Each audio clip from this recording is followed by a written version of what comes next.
কুরবানির জন্য অস্ট্রেলিয়ান গরু কিনতে গেছিলাম, 2.5 লাখ টাকা দাম বললো, 1,30,000 কইছি, দিল না। এরকম একটা ফানি ভিডিও আমি করেছিলাম, তাই কথাগুলো বললাম।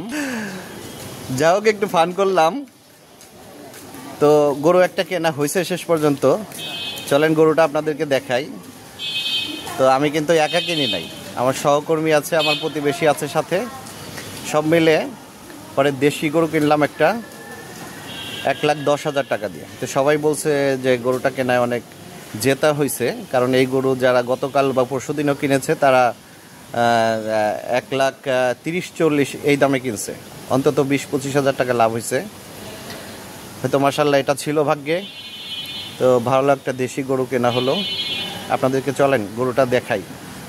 আর গরুর হাটে আজকে গরু কিনতে যে এক্সপিরিয়েন্স হলো সেটা অতুলনীয়। পুরা গরুর ব্যাপারেই সেজে গেছিলাম। এই বৃষ্টিময় কাদাময় যে পরিবেশে আজ গরু কিনলাম, তো সেটা ছিল একটা আমার জন্য একটা কি বলে চরম অভিজ্ঞতা। তো চলেন গরুটা দেখাই আপনাদেরকে।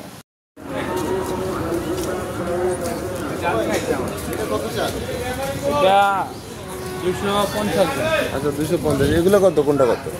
এগুলো হ্যাঁ 500 টাকা।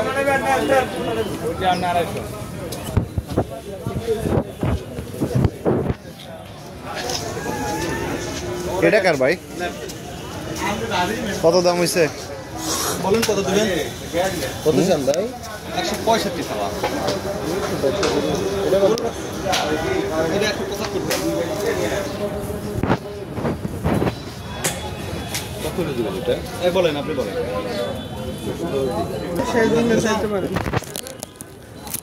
এটা কত রাখবেন? এটা 60 দেন জান। 160 না? এটা আছে তো, ওটাই বড় ছিল। না এটা না, ভালো লাগে না এটা। আচ্ছা আপনার জন্য এটাই 60 দেন জান।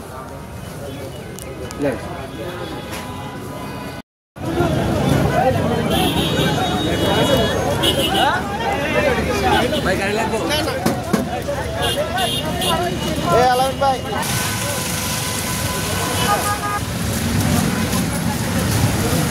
গাড়ি চালাবি কত নিছে ভাই? কত নিছে? গাড়ি লাগবে না? আমি ভাই নিয়ে যাচ্ছি।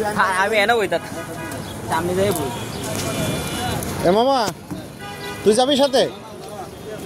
আসো রিয়ান, এদিকে আসো, গরু দেখাই তোমায়। আসো আসো আসো, আমার কাছে আসো, ভয় পেলে না। এইদিকে আসো, এদিকে। এই যে দেখো,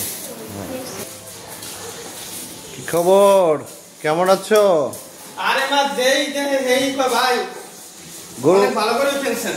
হ্যাঁ, একের সাইজ হচ্ছে না? হ্যাঁ